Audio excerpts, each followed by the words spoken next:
Hello everyone, welcome to my review of Black Panther, a movie that I personally have been anticipating since we saw him back in Civil War. And also technically before that, actually, because I actually was a fan of the character. Not that I know really a lot about Black Panther as a character. I just knew that he had a one-armed bad guy, but every time he appeared, he was really cool in like TV shows and stuff like that. So it's like, okay, yeah, you got a bunch of white heroes here and there, you know, like it's just them. But I was always like, yeah, but where's Black Panther though? He is the #1 black Marvel hero that I wanted to see in the MCU for a while actually, and they finally got to him. So let's see how the movie is. So this movie takes place after Civil War, basically about like a week after Civil War, and since, you know, the king is dead, T'Challa now has to become a new king. However, family troubles get in the way of that, and he needs to deal with all that stuff. So let's get into the movie, shall we? So starting off, well, the cast anyway, we have Chadwick Boseman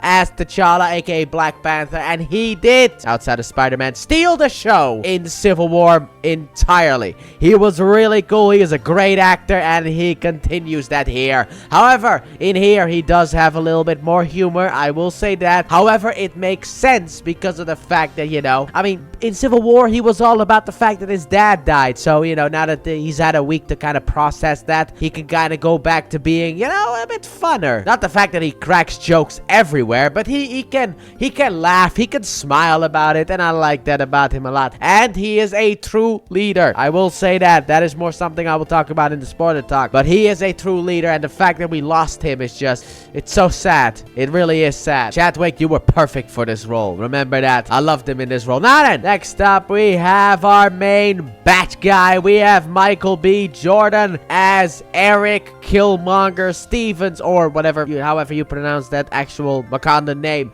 But anyway, Killmonger, as I will refer to him from this point forward. He is the bad guy of the movie. He has an interesting connection to our main hero, and I did like him in the movie. Now, obviously, within the internet discourse, you have the whole, was he right though? Because like, what he wants is basically, I will just say this, he wants slavery, but like the opposite of that. Instead of whites enslaving blacks, he wants like kind of like the opposite of that. He wants black people to overthrow white people, that kind of stuff. And that kind of has caused a big internet discourse about whether he was right, and I will say, no, he's not.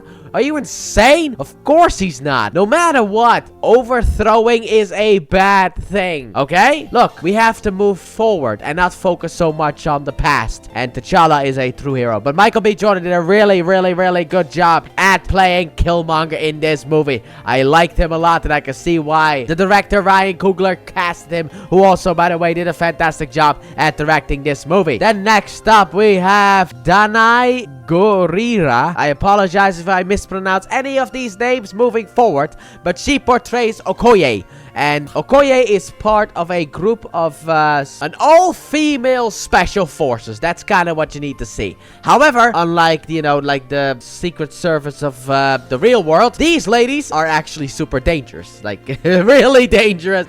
And she did a really good job. And also, I actually learned recently that she also played Michonne on the Walking Dead TV series, which I did not know. But she's a great actress, and she was great in the movie. Next up, we have Letitia Wright, hopefully I pronounced that right, as Shuri, the sister of our Black Panther himself. And she's fun in the movie. She is really fun in the movie. I liked her a lot in this movie. Not that I would say that she would, you know, like that I would choose her as the star of a movie, but I like outside of that, I think she is really fun. She's also super smart. You can kind of compare her to Tony Stark in that sense. She's the one who builds all the tech and stuff like that for Wakanda. Then next up, we have Angela Bassett as Ramonda, the queen of Wakanda and the mother of our Black Panther here. And she also does a really good job. I love the scenes that she's in. She's a scene stealer. Like, she demands presence. Let's say that. She really plays up the role of a queen. She demands presence, and I love that. Then next up, we have Andy Serkis back as Ulysses Claw,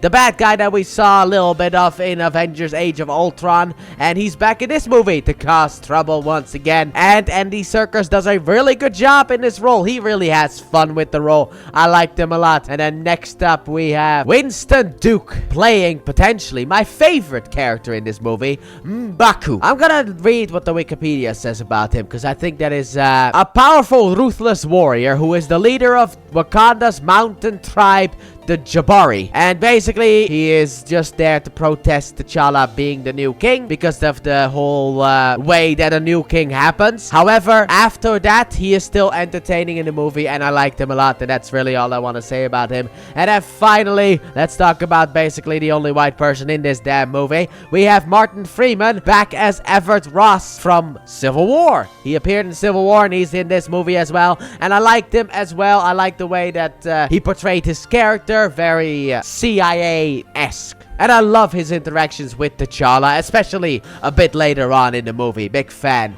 And that is basically the cast right there. Overall, everyone did a good job. Now, if I had to talk about a bad thing, that's CGI, though.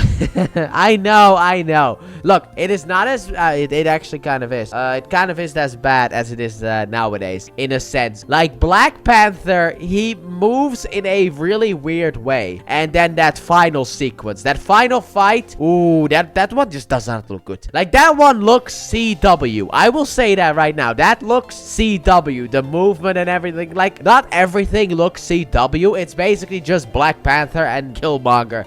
They very much look like CW in that sense. The way that they move and the way that it's just horrible. And also, in the beginning of this movie, T'Challa has the Civil War suit. You know, the suit that you can actually take off. And then later on in the movie, he gets like this nanotech suit, which is a popular thing.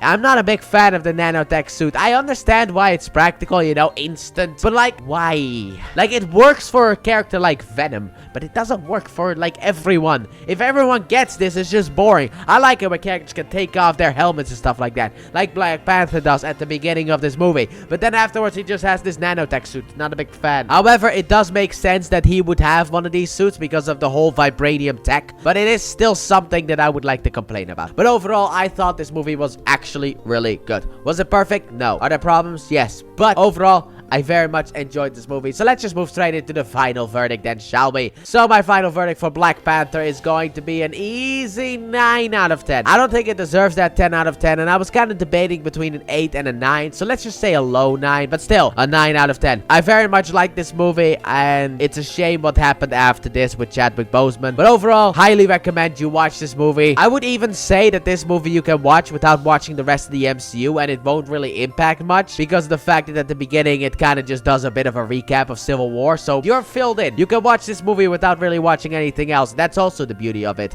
And I also like how this movie deals with race, which a lot of Marvel nowadays doesn't get right at all. They keep going the wrong direction when they need to talk about race, but this movie actually does it correctly, and I love that about it. So, with that being said, thank you all so very much for watching, and let me know what you guys thought about this movie in the comment section down below. Let me know your thoughts, and with that being said, hope you guys have enjoyed. If you did, please like button, subscribe if you haven't done so already, turn on notifications, don't forget to check out my Let's Play channel, link in the description and at the end of the video. And I'll see you guys next week when we go back to Agents of S.H.I.E.L.D. to do that 3rd season. So that means I got a lot of work ahead of me. Bye!